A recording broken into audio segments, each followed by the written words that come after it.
At the start of the 16th episode, a young NYU student named Sarah Clancy is seen arguing over the phone, after which someone enters through the door and she apologizes to them. The morning after, she is found murdered in a landfill. Analyzing her clothes and photos, Henry deduces that Sarah was involved in 1970s fantasy roleplay for someone. Jennifer, Sarah's roommate, mentions how Sarah had become a different person over the last few months and withdrawn from all subjects except sex psychology. Following the lead, Henry and Joe head to NYU where they meet Molly Dawes, aka Iona Payne the Dominatrix, who taught Sarah in a course on sexual identity. Next, they go to her house where they find everything set in the 70s fashion. They find an original picture from the 70s that resembles Sarah's, so they investigate it and meet Iona the next day. Through Sarah's audition, they realize she had been involved in housewife roleplay for an older man trying to relive his late wife's memories. Tracing the man who rented that house in the 1970s, Henry and Joe find a man named Neville. When they visit his office, he denies knowing anything about the case, but when Henry starts mutilating the old photo, Neville admits that the woman in the photo is his wife who died in 1981. They bring him in for questioning, where he reveals that he had hired Sarah because he wanted to recreate the night his wife told him about her pregnancy, but seeing a phone in Sarah's hand made him angry and he stabbed her. Henry, who oversees the interrogation, tells Joe that Sarah wasn't killed the way Neville just described. Later, Henry and Iona visit the crime scene where they try to reenact the scenario. After they kiss, Henry notices an alcohol stain on the couch. After some tests, they find out that Neville was drugged that night. However, Neville claims to have murdered Sarah, which means he was covering for someone. They track his daughter Cecily, but she has a solid alibi for the night of the murder. She knew her father had hired someone who resembled her mother. When Joe shares a photo of Sarah, Cecily claims that this was not the woman she saw. In the next scene, we see Jennifer dressed in the attire Cecily saw her in, and she visits Iona for her assistance. When she notices her in Sarah's clothes, Iona figures out something's wrong, and she calls Henry's office, but Jennifer knocks her unconscious. Lucas informs Henry about an interrupted call from the NYU Psych Department, and Henry instantly realizes that Iona is in danger. He rushes to Iona's office with Joe, where Jennifer stabs Iona, but they take her to the hospital timely and she is saved. In the end, Henry expresses his feelings for her, and she asks him to call her when he is ready. Episode 17 begins with Eric, a member of a secret hacktivist group called Faceless Hacking, revealing the corruption of Lawrence, the CEO of Holloway Corporation. 2 days later, Eric is found dead, which Henry believes was due to asphyxiation. Along with Irene and Keith from cybercrime, Henry and Joe figure out that someone hacked into Eric's thermostat and released a gas that killed him. While Henry figures out that the gas was not enough to kill Eric, Irene and Keith trace the IP address to Lawrence. However, he has an alibi.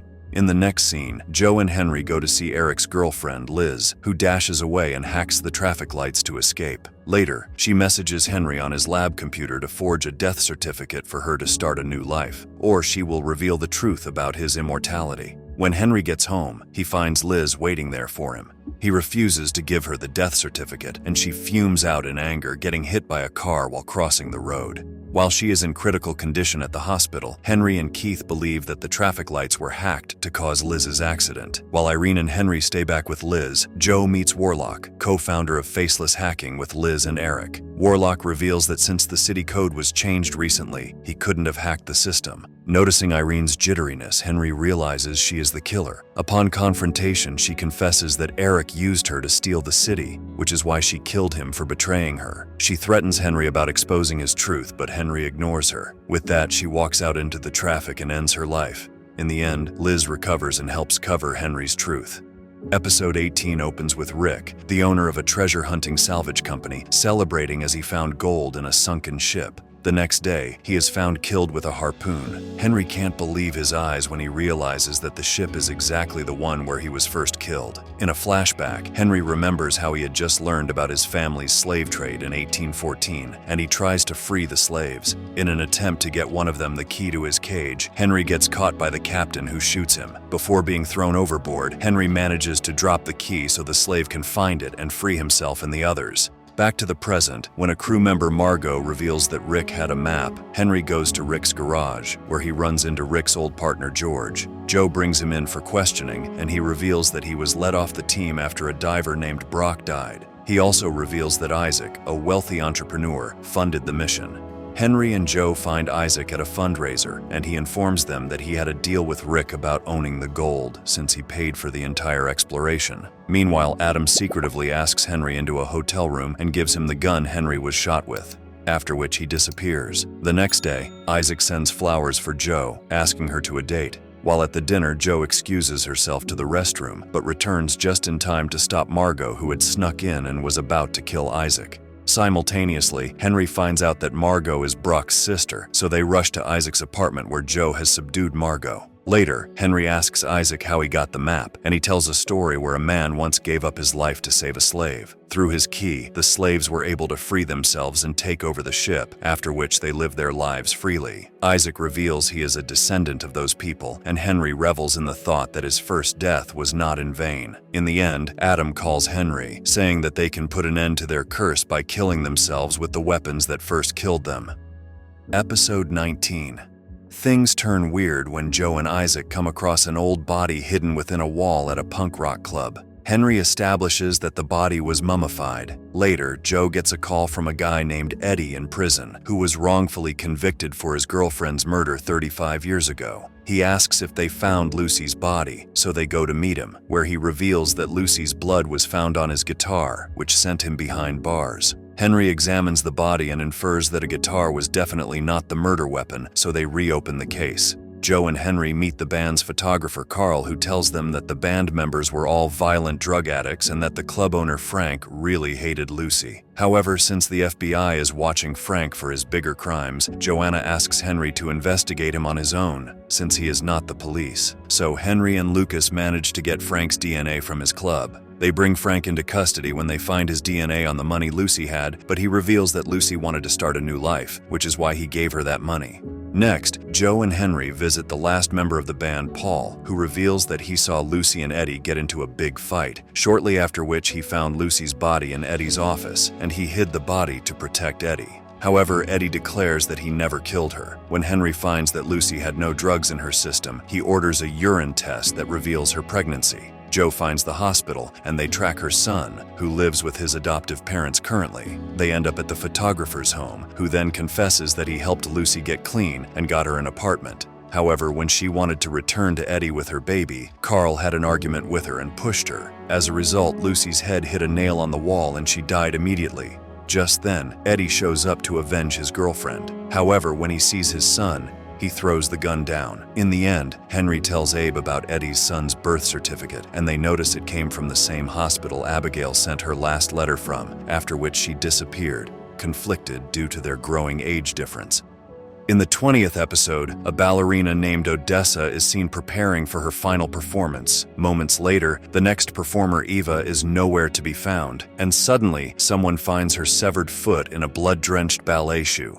Henry notices that her foot was cut off while she was alive. They meet her brother Javier, who tells them about Ava's anonymous stalker. When they get to Ava's abandoned car, Henry assumes that Ava might still be alive. They meet the ballet director Dmitri, who tells them that Odessa was not too happy to be succeeded by Ava as the prima. Hence, Joe arrests Odessa and her bodyguard Sergei, who had been recently pepper sprayed by Ava. Sergei reveals that he followed Ava to a statue, after which he returned to his office. Henry and Joe find a secret note near the statue, asking her to meet at a motel. When they get to the motel room, they find more blood, and they trace a tire track which eventually leads them to an unconscious Ava. After being hospitalized, Ava reveals that she was in a relationship with Dmitri. When Dmitri is brought in for questioning, he claims his true love for Ava, but he never went public with it because Ava doesn't want people to think that she got the lead by sleeping with the director. On the other hand, Abe finds a lead on Abigail, and he asks Lucas to secretly look for a woman who worked at the hospital in 1985, pretending that she was his mother.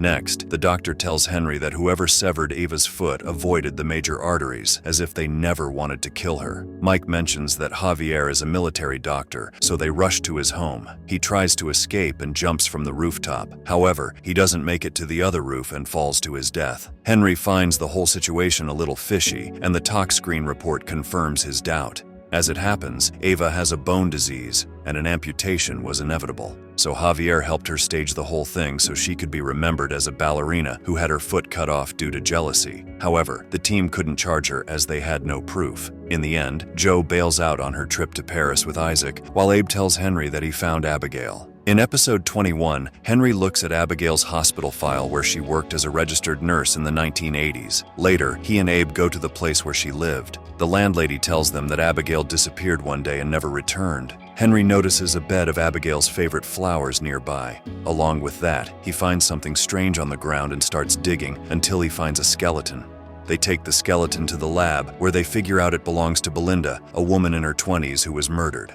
Under the guise of looking for Abe's mother, Henry continues his quest to find answers regarding Abigail's disappearance. He and Jo visit the hospital to ask around about the night before Abigail disappeared. They are told about an accident where a motorcyclist died and Belinda sustained minor injuries. They investigate it further and learn that Judge Terry brought Belinda in for her injuries.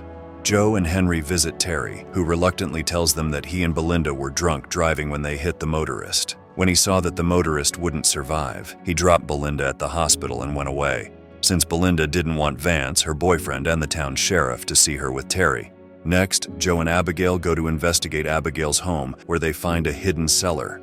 Just then, Vance shows up and tries to kill Henry, but Jo apprehends him. He confesses to killing Belinda, but says he never even touched Abigail. In fact, he saw her walk away with a man one day before she disappeared. So the team returns to Abigail's house and finds a crashed car nearby, with Abigail's skeleton in it. Later, Henry notices that the motorist had no death report, which means it was definitely Adam. Fuming with anger, Henry calls Adam to ask why he killed Abigail. Adam tells him the entire truth. After being hit, Abigail was the one who tended to him. However, he wanted to die so he could return unscathed. When he asked Abigail to kill her since he was an immortal, she believed him, which led Adam to think that she must know someone who was an immortal. He visited her home to talk about it, and they got into her car, which she crashed purposefully. Adam tried to save her, but Abigail cut her throat and died. She did this because she assumed Adam wanted to hurt Henry, so she gave up her life to protect him. In the last episode, a museum curator named Blair comes across the dagger that first killed Adam. Blair nicks her hand accidentally, and the next morning, she is found dead. After attending Abigail's private funeral with Abe, Henry goes to the museum the next day and examines the old box that harbored the dagger. He realizes this is Adam's dagger, so he rushes to Abe and tells him about Adam's theory. According to Adam, the Immortals can only be killed by the weapon that caused their first death, and he intends to kill Adam with this to avenge Abigail's death. In the next scene, Jo and Henry meet Aubrey, Blair's boss and expert antiquist, who reveals that on the night before her murder, Blair rushed home to meet her fiancé Dwayne. They bring Dwayne in for questioning, who reveals that he and his friends wanted to sell the dagger, but Blair didn't allow it. However, the friend went to convince her later. Henry and Jo reach the friend's residence but find him tortured to near death. Henry notices Adam there, who warns that he will kill anyone who tries to take his dagger. At the lab, Lucas reveals that the killer wore nitrile gloves, so Henry and Jo visit the museum again. Henry deduces that the security guard must have hit Blair with his baton. He confronts the guard, who attacks him until Jo apprehends him. Henry spikes the guard's coffee and figures out that Aubrey hired him to get the dagger. He sneaks into Aubrey's office, who reveals that he knows about Adam's immortality. Jo catches Henry taking the dagger from Aubrey, but he remains silent when she asks him for the truth, so she drops him off the case and confiscates the dagger. Henry plans to steal the dagger from the precinct, but when he gets to his office, he notices that Lucas left the dagger on Henry's desk, risking his own career for Henry. In the next scene, Adam and Henry meet in a subway tunnel. Henry throws his dagger on the floor and walks away, remembering how Abe told him that he is not a killer. However, Adam shows him a family photo of Abigail and Henry that he found on Abigail's person in her last moments. Then he fatally shoots Henry in the chest, telling him that Jo will either find his corpse or his secret. However, before dying, Henry injects Adam with air, causing an air embolism that paralyzes Adam. Jo, who hears the gunshot, rushes to the tunnel but only finds Henry's pocket watch. Abe happily saves Henry, who reappears in the river. Next, Henry ensures that Adam stays paralyzed, and Jo visits Henry, asking for the truth as she holds his pocket watch and family photo in her hand. Before Henry can lie his way out, Abe encourages him to tell her the truth, and the season ends here.